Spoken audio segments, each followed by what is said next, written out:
Doubts aside, everything was coming up Trinity. January flew by. The January moon was the wolf moon. It meant all the wolves went for a run together. Reece would lead it, as always, and Trinity would have to stay behind since they still hadn't managed to sort out who was after her. But on day one, he stormed up to her room long enough before she expected him home. Her hair was still drip-drying, and her pajamas were nothing more than a thick tank top and a pair of shorts that barely reached her thighs. She knew he was worked up because Reece hardly noticed her skimpy attire. He was too busy huffing as she opened the door to let him into her room. She leaned back against the door with an amused expression. Her sense of humor seemed to frustrate him even more.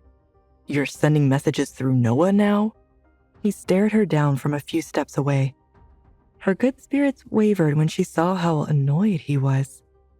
Did he not want her around?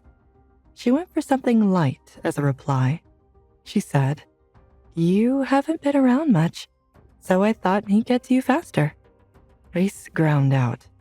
"I thought we were past this. You stay in the house for your own safety." Easy for Reece to say. He goes wherever he wants. She stuffed down that response and pushed off the door to stand on her own 2 feet. "I get that, but I haven't left the house in over a month." He clearly didn't care about that. Reece said, "Because the last time we went on a trip, you were attacked. Why can't you just be happy here?" "I am happy here." She reached for his hands, but he didn't hold hers. His hands shook with a frustration that she couldn't pierce. She tried to explain herself. "This house is great, but I want to see more than a daycare and what's visible from the balconies. Your trip will be far enough from here.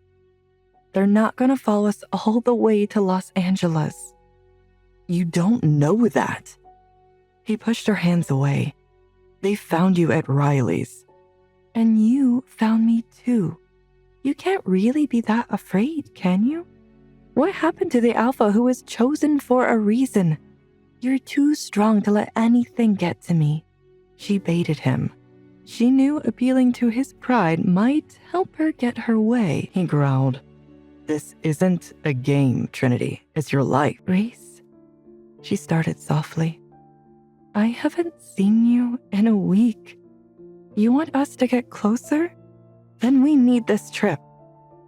We need to get away. We need to go to a place where we don't have to worry about who's after us or how many daycare shifts we need to schedule. Before, I never knew if I get to see more than the compound. Now I can do that with you." "At what cost?" he asked. He stepped forward and she had no room left. She backed into the bedroom door. His body was overwhelming. The heat of his rage, the depth of his protectiveness. She felt them pushing her back into the hard wood. "Reece." "No, you listen to me." He growled out through gritted teeth. His chest heaved and she stared into it, unable to think for a moment. How could he do that? How could his mere presence distract her when all she wanted was to tell him that this was important to her? She'd spent weeks convincing him that the physical mattered less than their emotions. The physical was what was missing now. The quality time, the promise of their inevitable melding, the passion. His hand shot out to lift her chin to face him. The grip of his fingers on her skin made her whimper. She clenched her jaw to keep it in. "Oh, Goddess, don't let him hear it." Screw it. Maybe he needed to hear it. He needed to know that she couldn't be left behind to fend for herself anymore. "I just got you on my side. If something happened to you, I would risk everything to take revenge. Humans be damned." His voice shook with an urgency that she'd never heard before.